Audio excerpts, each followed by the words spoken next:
welcome to Spilling with Lee. And this is going to be a regular Friday recap where we're going to do the weekly spill. The weekly spill. Yes. So I'm just going to spend some time just laughing, catching up, and just recapping all of not all of it, but some of the things that happened this week that really intrigued me. And would love to hear your comments, what you all thought, or if there's a topic I have not discussed or a show that you really want me to review, leave it in the comments. Let me know. Be sure you like this video, maybe share it somewhere. Follow me here, subscribe here, and then also follow me on TikTok. All right, let's dive into the weekly. All right. I think I can sing, but I can't. And I will try every single episode. But I laugh at myself. So I don't really think I can sing. It's just fun to me. And I'm in my 50s now. I'm just into like being me. I could care less, literally, what anybody thinks. So if I want to sing this whole episode off key, then that's what I'm going to do. And you can choose to like or leave. But anyway, please stay. All right. We're going to talk about on the weekly spill today, start off with the Porsha. Porsha. Don't make me call Porsha. Porsha. So I did a recap of the last episode of The Real Housewives of Atlanta.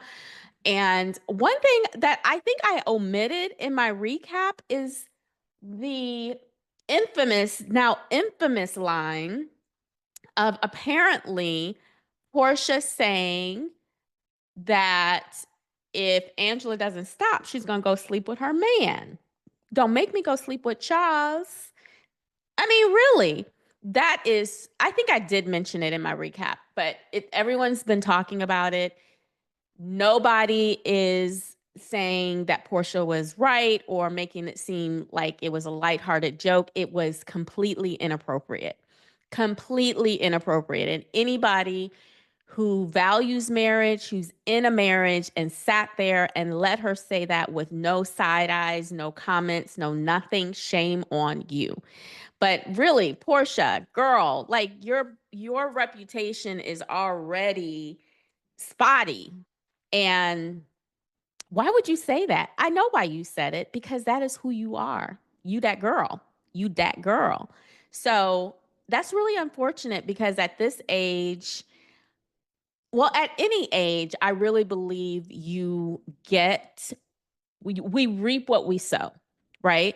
And so if you are sowing those type of seeds, that explains why you are an amazingly, strikingly beautiful girl, but it doesn't seem like you can keep a man. And part of that could be because you've planted some bad seeds. So let's not do that, Porsha.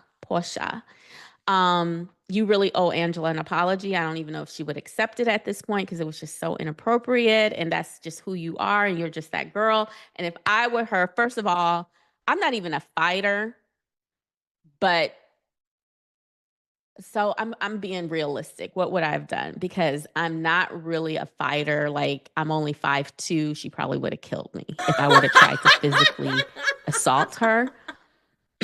But I would have got my lick back. I would be getting it back somehow, whether legally. I would find some way to get, but it would not go unnoticed or unpunished. You would have felt my wrath somehow. So anyway, so everybody's in the internet streets, the social media streets, the TikTok streets, talking about Porsha and how that was not cool. So I feel a little better about that, because I did not want people co-signing that, and they are not. They are like, girl, that was a wrong move, bad look. And I mean, I just think she has bad character. Even with her doing her YouTube videos now, she's doing it in Simon's house with Dennis. And I just think that's so inappropriate. It's fine if she wants to do her videos. That's a smart move. Everybody should be doing them. That's great. But now, for the past couple of takes, I think Dennis has been in the house and they're cooking. And clearly there's some energy flirting between the two of them. inappropriate in that man's house while he's in ICE, in locked up, basically detained. And speaking of which, let me get my coffee. Let me get my coffee.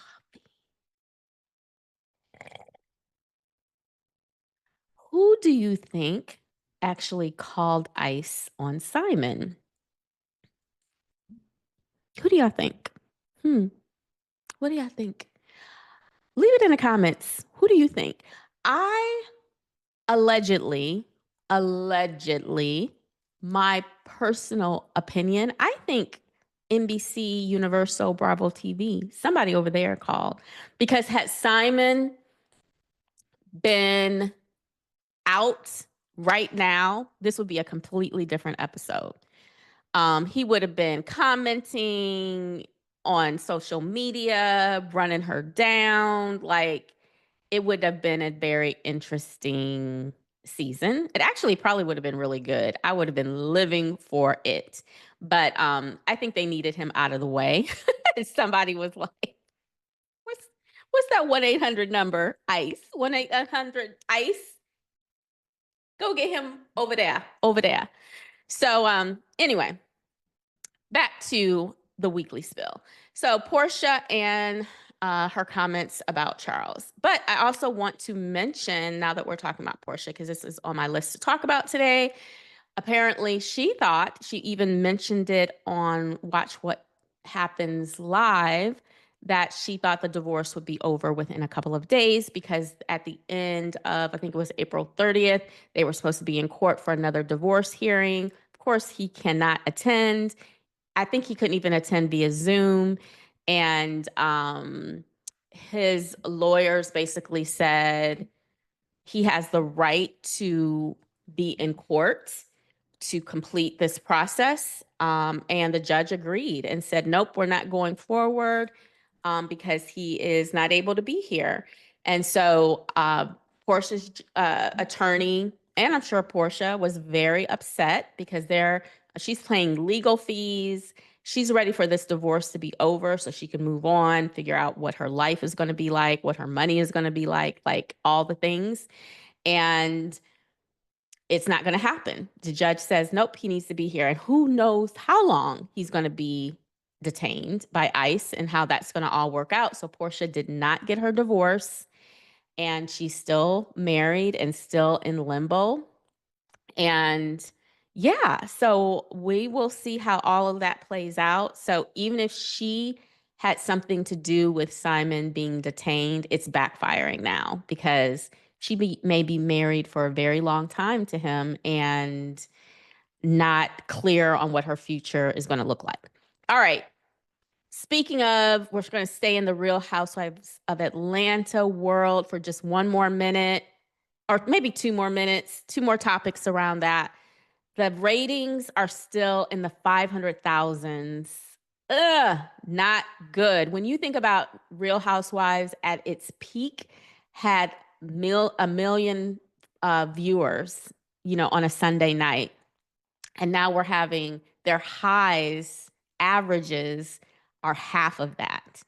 And so that is not good. They thought that this season was going to be amazing. They worked really hard on putting this cast together, and it's just not bearing fruit. So ratings are still low. I suspect they're going to shake it up maybe one more time. And then it may be just the end of an era. It may be just the end of Real Housewives of Atlanta. But speaking of shaking it up one more time, Mia Thornton, as I reported previously, has announced that she is moving to Atlanta, and she has moved there. And apparently she has been attending events with some of the other Real Housewives in Atlanta. And there's some pictures that have been taken and put on social media. So what do you all think? Would Mia Thornton make a good addition to Real Housewives? Now, I will say, I'm not a big Mia Thornton fan. Like, she was on Potomac. I think the whole marriage thing, not knowing the father of her child and how she put that out there. I think Mia's a liar. She lies. I think I think it was really trifling and ugly how she did her whole marriage thing and two men and ink. I hated that whole storyline. I am not a Mia fan. However, I do think she would be an interesting addition to Atlanta. I think there's an energy that she brings that would fit in well there. Um, so I think I would like to kind of see how that looks. And I know a lot of people have kind of been saying, no. Porsha was like, oh, I think she's a cool girl. That's because you and her are the same girl, pretty much. Lie, very little character, lay on your back for the next dollar. So I think that they I think she might be a good addition, and it would be interesting at the very least to see how that would work out. Even if she came on as a friend, I would like to see the energy between her and the other castmates. I would like to see Britt leave. Again, I think Britt was done wrong the way Kenya Moore did the signs and everything. I thought Britt was in, she should not have said what she said. I just think Kenya took it too far, but I still don't like Britt. I don't think she's a good addition. So if we could swap her out with Mia, I think that would be good. So other Real Housewives franchise news. Miami, Real Housewives of Miami is coming back. I love Miami. They come back June 11th. They drop the trailer, and it is amazing. Amazing. It kicks off with them in Spain, and then there's a trip to Milan, and then they're on a cruise, and the fashions are beautiful. You see the money dripping like Real Housewives of Miami. If you're not watching it, you need to watch. It's an easy show to get into and understand the dynamics really quickly, but you see it's what Real Housewives franchise, the intent was supposed to be. Behind the gates, seeing luxury, money, beautiful fashions, beautiful women, and what they're doing, right? And so you see that in Miami. I also like it because there are real relationships there where when they're not filming, they're still in communication. There's still relationships there. There's we see Alexia got a divorce. That man divorced her. I feel like he was just petty. I heard that they've still been seen together. So I feel like he had a petty moment, season, whatever, divorced her, but still like dangling things in front of her, and they're still somewhat together. Let's see. Larsa and Michael Jordan's son, is it Marcus? Marcus Jordan, they broke up. So we'll see a little bit of that. I hated that relationship anyway. That was just cringy. Let's see. Gertie had breast cancer, so we're seeing probably a little bit of that developing and just checking up on her and how she's doing and processing things. And Gertie has some fire, so we'll see her. I see in that trailer, her and Julia, it looks like they get into it. I am not a big Julia fan. I don't feel like she's a really good fit to this cast, but she's once again here. But she's back. I love Dr. Nicole. And apparently she brings on a new person who has some fire. I can't sing, but I don't care. And then let's see, Dr. Kiki. I love Kiki. I think she's still a friend of the show. I don't know why she is not given a mojito, because I like Kiki. She should be more than a friend of the show. But anyway, Real Housewives of Miami is back, and you've got to check it out, please. And of course, I am going to recap that. And again, they kick off June 11th. So check it out. Let's see. I have uploaded a new recap of The Valley, so be sure to check that out. And if you have not checked out Carlos King's interview with Jesse, check it out. It was really interesting. I thought Carlos did a really good job, which says a lot.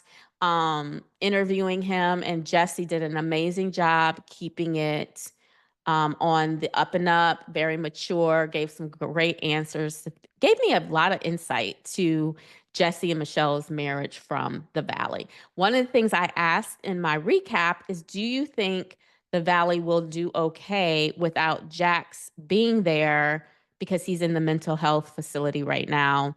You know, Jax is kind of the center of the show. Him and Brittany. Brittany is cool. I like Brittany, but she can't carry the show. So just what are your thoughts? Let me know. And then finally, I think today I'm going to talk about Diddy. So I am going to do the Diddy updates every day on this trial. I've been following it very closely for a long time. And I mean, I could just say all kinds of things about the case from beginning to end. And I will say I was a huge Diddy fan. Like, I almost cried when all of this broke with him and Cassie because I did not want to believe that this man that I have danced to, lusted after, that he is this person. But apparently, everybody in the world knows he is, except for me. The trial starts, jury selection starts on Monday, May 5th. They have scheduled it to only be for 3 days, which is mind blowing. I would say, I don't know how the feds work, but I would say there's no way they're going to finish jury selection in 3 days. However, I did read that over 700 people have already been through. Sorry, I thought I saw somebody at my front door. That over 700 people had already been through to fill out forms, interview, start the process, and they have narrowed it down. And so then by Monday, they're going to have enough people to really interview and pick their jury. So we'll see if that happens. I have read online some of the questions, some of the obvious questions they're going to ask the jurors about race, sex, how they feel about social media, where do they get their news, how do they feel about swinger lifestyles, how do they feel about drug use, do they know anyone who struggled with drug use, like all of the things. And so that kind of goes to the other thing, uh, the defense. So some of the defense, one of the key things I want to lead with the Diddy news before I talk about his defense strategies, he was offered a plea deal yesterday and he denied it. He rejected the plea deal, and the judge came out and asked, am I clear you are rejecting this plea deal? And he said, yes. So that means he's at the mercy of a jury. So we will see. I also heard that he may have rejected it because, quite frankly, a lot of the charges that they were putting on him, he's just like, it's just not true. People are piling on things. And so, anyway, it was rejected. And I hope that he rejected it for the right reasons. However, because I feel like this all he did some wrong things, but this could have been avoided had he not been so prideful, because Diddy and Cassie had been trying to negotiate a settlement on all of the harm that he had inflicted on her and hurt her career. They had been negotiating this for months, and he did not work with her, threw it out, wouldn't give her a dime, all of the things. And when she threatened to go public, I think he didn't believe her. And then she went public, and literally so all of this could have been settled and we would have never known, but pride. And so I hope the plea deal is not from a place of pride, but it's really like it's strategic on what he's doing. So some of the strategies of his defense. One is that, hey, this was a swinger lifestyle. Everybody was consensual. Everyone was having a good time. We were doing drugs. We were doing, what we wanted to do with our bodies. I didn't force anybody to do anything. So, hey, it is what it is. That's one. Number two, I also read that the defense is going to spend a lot of time defining the charges, which I actually think is a really good strategy, because if you go into the details of each strategy, of each charge, there is some questions like, Cassie, you were in a relationship with him for 10 years. Does all of this apply to a 10-year relationship? And I could see some people like, like really questioning it. So I honestly, at first, I thought this was going to be a slam dunk. I honestly don't think it will be. I think they will plant enough doubt where they're going to have to really, the prosecution, the feds are going to have to really work for this. So the swinger lifestyle, really defining the charges and really diving into the details of the charges.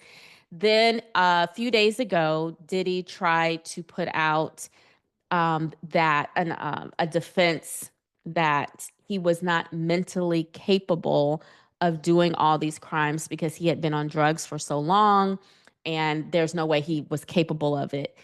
Um, which is interesting. Of course, it was denied. That was like a last chance thing. And I honestly, I think people were kind of laughing about it online and like, oh my gosh, that's so crazy. But I think part of that defense is, if you understand what racketeering is, it is creating a big system of crime. And I think the defense was basically like, I was on so many drugs. I didn't have the wherewithal to create this big enterprise of crime happening in and out, people being moved and purchased here and doing all these things. That I was on drugs. I wasn't doing all that. So I actually think that defense and that strategy was not a bad strategy. That's why I'm like, don't sleep on this. Do not think the prosecution and the feds have it all wrapped up. I think, especially because I added Brian Steele, who was the attorney for Young Thug, who got off pretty much. Um, I think that there is a possibility that this is going to be a little bit harder to prove than some people think. So we will see.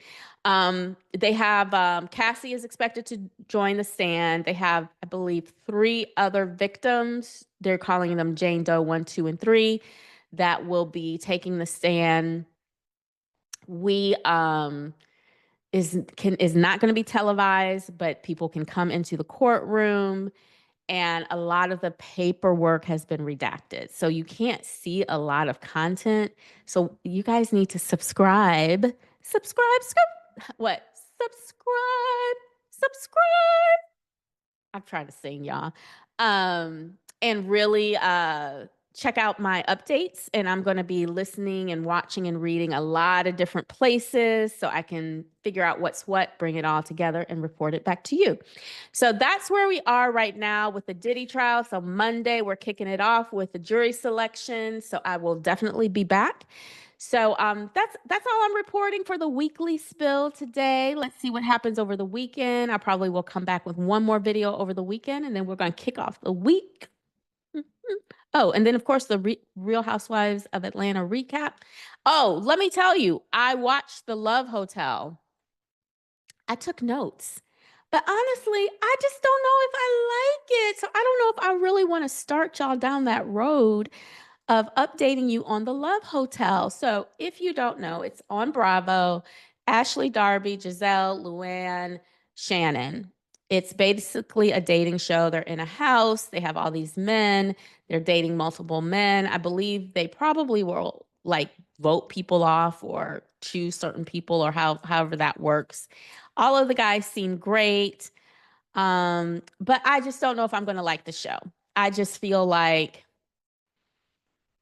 I'm looking at my notes right now, and there's really just nothing that interesting to say.